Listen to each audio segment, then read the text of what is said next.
নির্বাচন পিছিয়ে যাওয়ার মতো আশঙ্কা যেটা অলরেডি বাজারে আছে সেটা তৈরি হবে, এবং সবকিছু মিলিয়ে এটার বেনিফিশিয়ারি হবে আওয়ামী যে দোসর আছেন দেশে এবং বিদেশে এবং দিল্লি।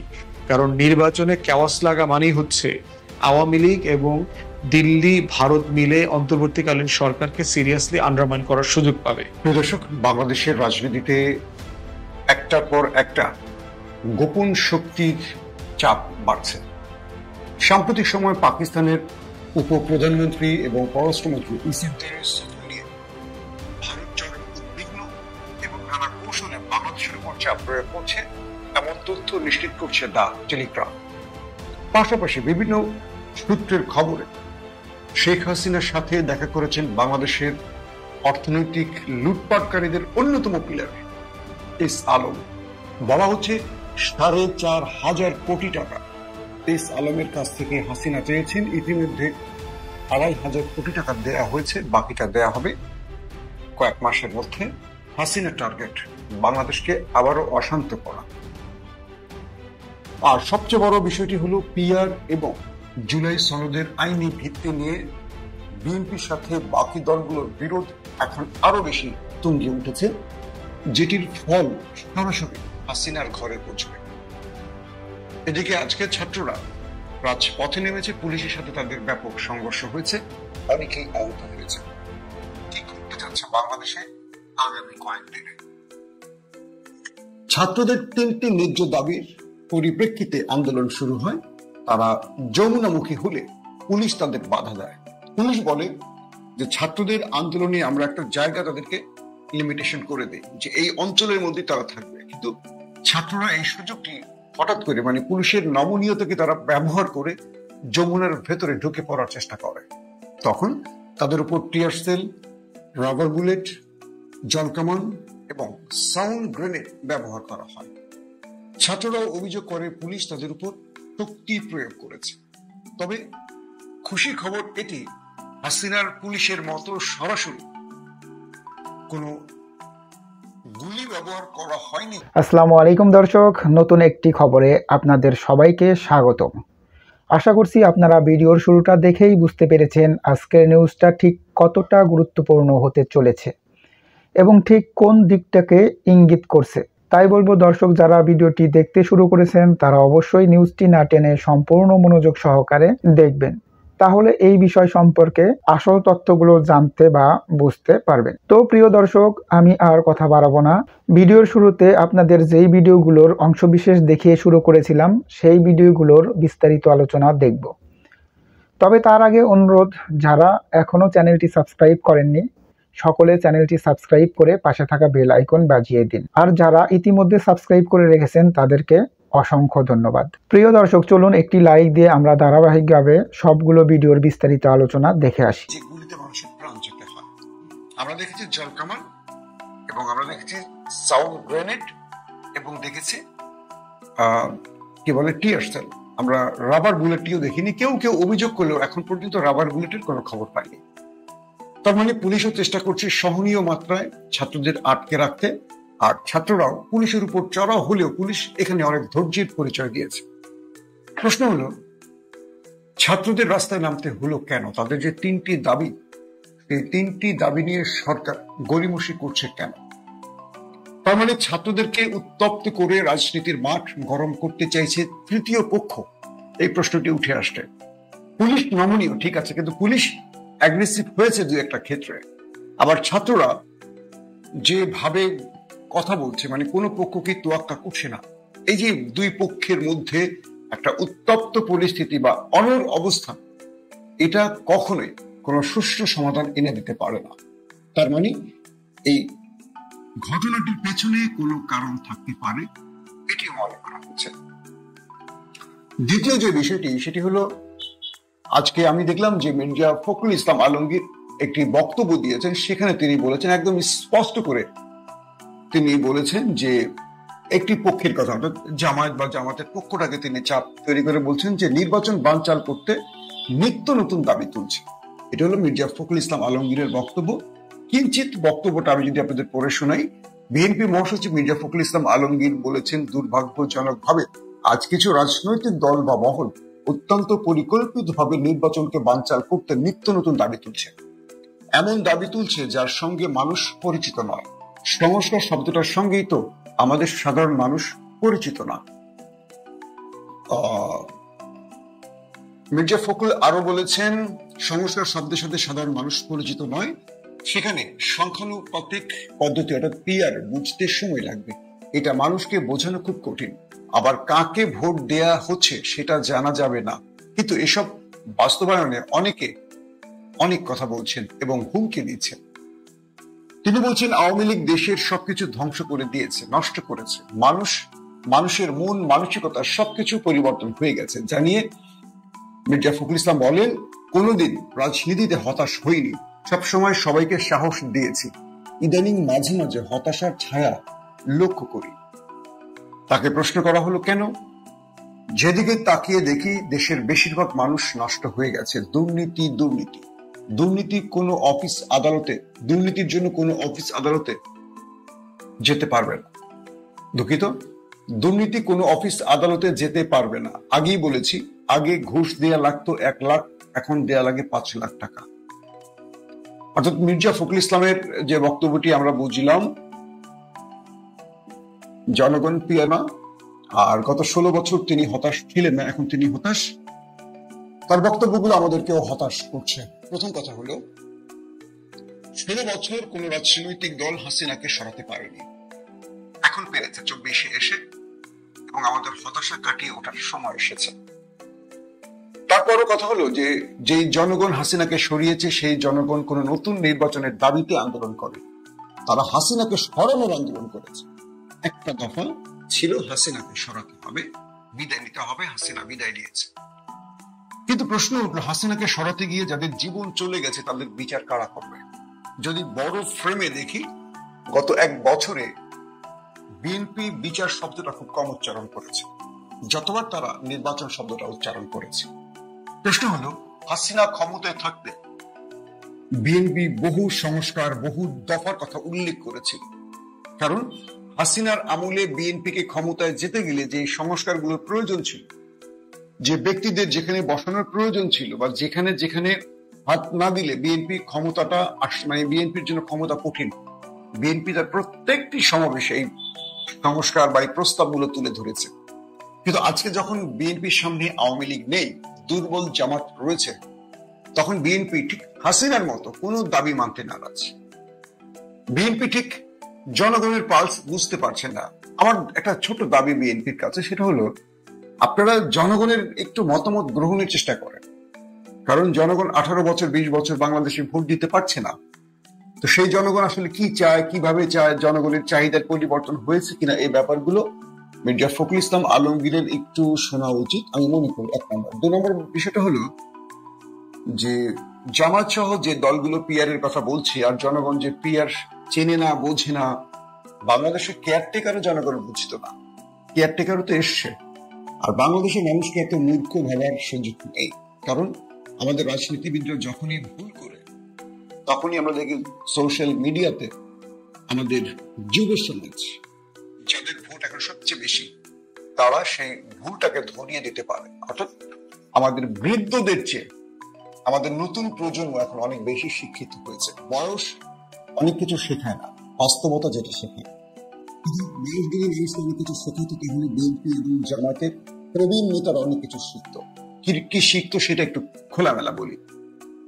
1/11-এও ঠিক এই পরিস্থিতি তৈরি হয়েছে বিএনপি এবং আওয়ামী লীগ। একজন বিএনপি ক্ষমতায়, আওয়ামী লীগ বিরোধী দলে। বিএনপি আওয়ামী লীগকে তোয়াক্কাই করছিল না, কোনো দাবি মানছিল না।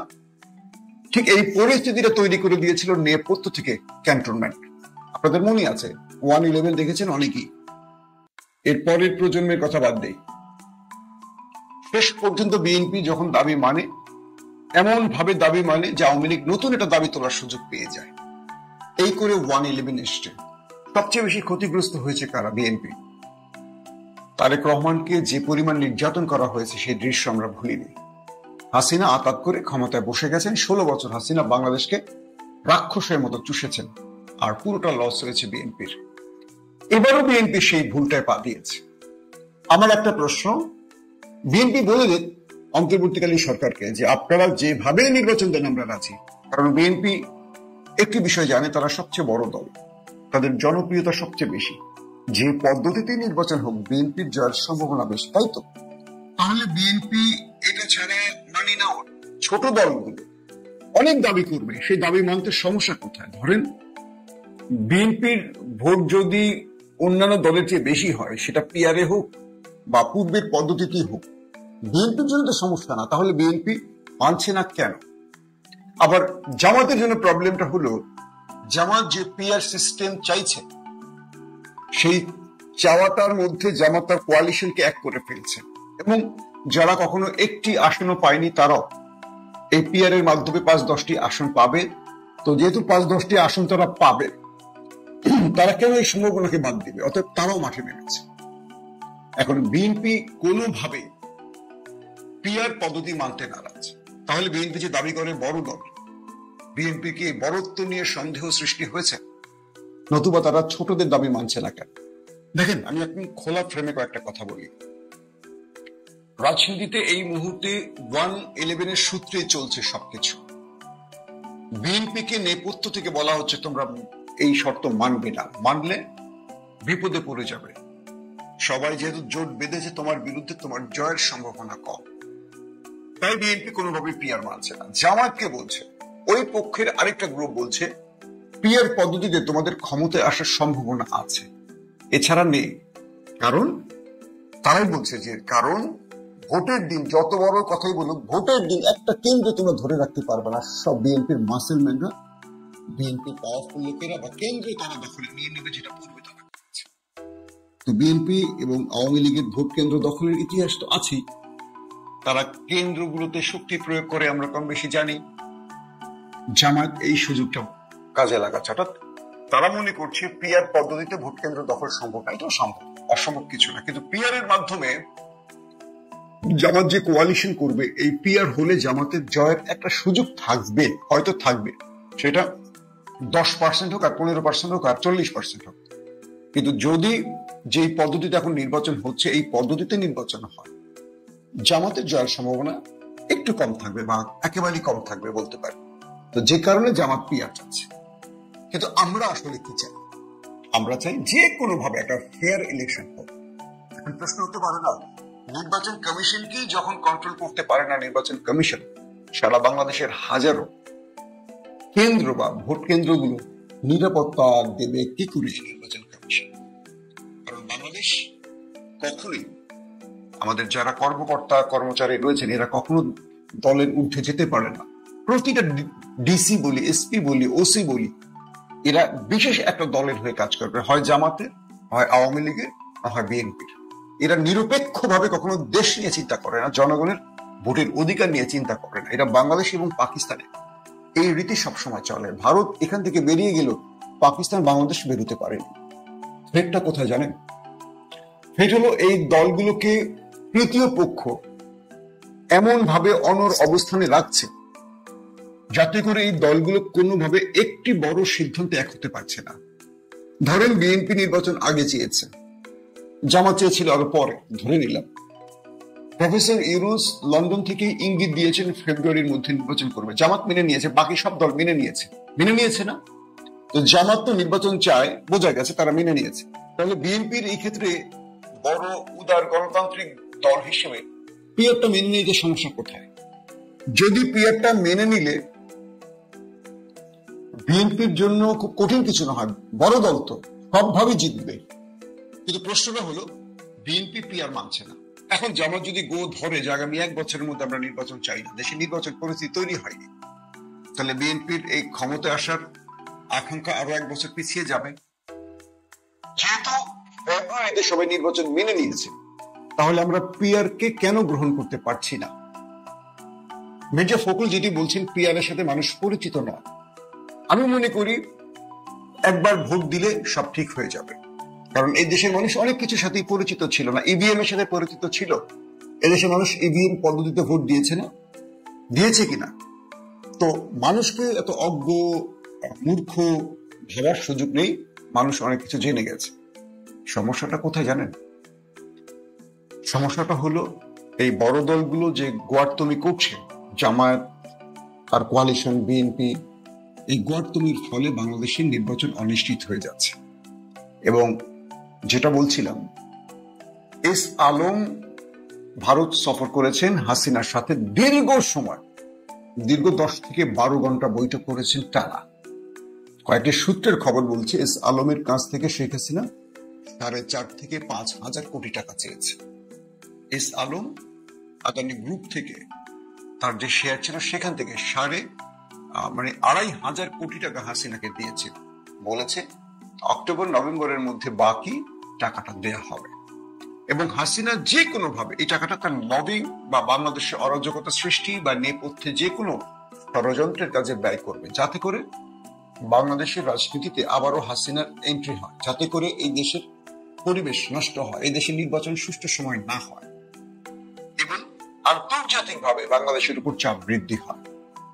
এটা তো এস আলমের খবর। এরকম হাসিনা যেসব ব্যবসায়ীদের গত 15 বছর ধরে সুবিধা দিয়েছে, তাদের সবার কাছ থেকে এখন এই দুঃসময় এসে বড় অঙ্কের টাকা চাইছে। আর এই ব্যবসা কোম্পানিগুলো দিতে বাধ্য হাসিনাকে টাকা, কারণ তারা আঙুল ফুলে কলা গাছ হয়েছে হাসিনার কারণেই তো। হাসিনাই তো অবৈধভাবে দেশকে লুটতে সহযোগিতা করেছে, দুঃসময় তারা সহযোগিতা করবে এ কারণে। এখন বোঝেন, দিল্লিতে হাসিনা বসে নেই, দিল্লিতে নরেন্দ্র মোদী বসে নেই। দি টেলিগ্রাফ বলছে বাংলাদেশের সাথে পাকিস্তানের সখ্যতায় চরম টেনশনে আছে ভারত। প্রতি মুহূর্ত ভারত এগুলো পর্যবেক্ষণ করছে। ইসাকদার বাংলাদেশ সফর নিয়ে ভারতের মধ্যে কয়েক দফা বৈঠক হয়েছে। ভারতের গোয়েন্দা সংস্থা বাংলাদেশের রাজনৈতিক ব্যক্তিদের কাছ থেকে বিভিন্ন বক্তব্য, তথ্য, উপাত্ত, সাংবাদিকদের সাথে যোগাযোগ করে অনেক কিছু সংগ্রহ করেছে। বাংলাদেশ এবং পাকিস্তানের সামরিক বাহিনীর মধ্যে কি চলছে এই বিষয়গুলো নিয়ে আলোচনা চলছে। বাংলাদেশ চীনের সাথে কি কি আলোচনা চলছে এগুলো নিয়ে তাদের একদম কনক্রিট তথ্যগুলো ভারত সরকারের কাছে পৌঁছে দিচ্ছে, নিরাপত্তা বিশ্লেষকদের পৌঁছে দিচ্ছে, পলিটিশিয়ানদের কাছে পৌঁছে দিচ্ছে। সবকিছু মিলিয়ে ভারতের মতো একটা বিশাল রাষ্ট্র এখন আমেরিকার চাপে আছে। পাশাপাশি পাকিস্তানের সাথে যুদ্ধ পরিস্থিতি বিরাজ করছে, তার মানে তারা থেমে নেই, তাদের বাংলাদেশ ডেস্ক বন্ধ কাজ করছে। রয়ের ডেস্ক আছে, পাকিস্তান ডেস্ক, বাংলাদেশ ডেস্ক। তো বাংলাদেশ ডেস্কের রয়ের যারা কাজ করছেন তাদের ফুল তথ্য উপাত্ত ভারতের দপ্তরে পৌঁছে গেছে এবং তারা এই নির্বাচনকে বানচাল করার জন্য কিংবা এই নির্বাচনে কিভাবে আওয়ামী লীগের বিকল্প আওয়ামী লীগ, সেটা জাতীয় পার্টি হোক, যে কোনো একটা দলকে জেতাবে, কাদেরকে প্রার্থী করবে, পুরো টাকা ইনভেস্ট করবে এবং হাসিনা। অর্থাৎ ধরেন আওয়ামী লীগ এই নির্বাচন করতে পারছে না, জাতীয় পার্টি করবে বা আদার্স যে কোনো একটা দল তো করবে। আওয়ামী লীগের 300 প্রার্থী সেই দলটাতে ভর করবে। আওয়ামী লীগ নেই, কিন্তু আওয়ামী লীগের ভোটাররা তো হাসিনার মতো দিল্লিতে চলে যায়নি, তারা তো রয়েছে। অনেক বড় একটা কেওয়াজ তৈরি হতে যাচ্ছে। আমার কেন যেন মনে হচ্ছে যে হাসিনা যে মাস্টার প্ল্যানে এগুচ্ছেন এবং এস আলমের মতো রাক্ষসরা টাকা দিয়ে আসছেন দিল্লিতে গিয়ে, এরকম আরো অনেক কোম্পানি, একটা বড় খেচুড়ি পাকানোর পরিকল্পনা চলছে। কিন্তু এগুলো থোড়াই কেয়ার করছে জামাত বিএনপি। তারা কোনো ক্ষেত্রে একমতে এক পথে আসতে পারছে না। আর বাংলাদেশে বসে থাকা তৃতীয় পক্ষ, তারা এই সুযোগটি কাজে লাগাবে। প্রশ্ন করবেন তৃতীয় পক্ষ আসলে কি হতে পারে। মনে রাখবেন, তৃতীয় পক্ষ যদি আসে কোনোভাবে বিএনপির অবস্থা করুন, কারণ 5 তারিখের পর বিএনপি যে পরিমাণ চাঁদাবাজির সাথে বা ব্যক্তিগত ক্ল্যাশে, দখলদারিতে জড়িয়ে পড়েছে, প্রত্যেকটি তথ্য আমাদের এজেন্সির কাছে আছে। এবং যদি আল্লাহ না করুক তৃতীয় পক্ষ কোনোভাবে এসে পড়ে, বিএনপির একদম টপ থেকে নিচ পর্যন্ত কোনো নেতা বাদ যাবে না। আমরা মনে আছে 1/11 কি করেছে তারা। আর সেনাবাহিনী মাঠে নেমে গেলে বিএনপি যে এখন যে আগডুম বাগডুম বলছে, গলা ফুলিয়ে কথা বলছে, এই সালাউদ্দিনদের কথা আবার কমে যাবে, দেখবেন নিজেই আত্মগোপনে আবার চলে যাবে শিলং। বিষয়টা হলো, আমার কেন জানি মনে হচ্ছে বিএনপির নীতি নির্ধারকদের বলবো, বিএনপির ভেতরে একটা গ্রুপ আছে যারা দিল্লির প্রেসক্রিপশনে কাজ করছে। যে কথাগুলো বা যে পরিস্থিতি তৈরি করলে লাভ হবে, সেই পরিস্থিতি বিএনপির ভেতর থেকে তৈরি করা হচ্ছে, এটা আমার বিশ্বাস। এখন জনাব তারেক রহমান বা বেগম খালেদা জিয়া তারা দল পরিচালনা করেন, তারা খুব ভালো জানেন আসলে কি হতে যাচ্ছে, কি হবে। অনেকে মনে করছেন যে আর আসবে না তৃতীয় পক্ষ, ইম্পসিবল। মূলত বাংলাদেশে পাকিস্তানের আদলে একটা রাষ্ট্র ব্যবস্থা তৈরি হতে পারে। দর্শক, আশা করি সবগুলো ভিডিওই আপনি মনোযোগ সহকারে দেখেছেন। সেই সাথে দর্শক, এই ভিডিওগুলো সম্পর্কিত যদি কোনো তথ্য বা মতামত থাকে তাহলে অবশ্যই কমেন্টস করে জানিয়ে দিন। এতক্ষণ সাথে থাকার জন্য ধন্যবাদ। আবার দেখা হবে আগামী ভিডিওতে কোনো নতুন টপিকস নিয়ে। সকলের সুস্বাস্থ্য কামনা করে বিদায় নিচ্ছি। আল্লাহ হাফেজ।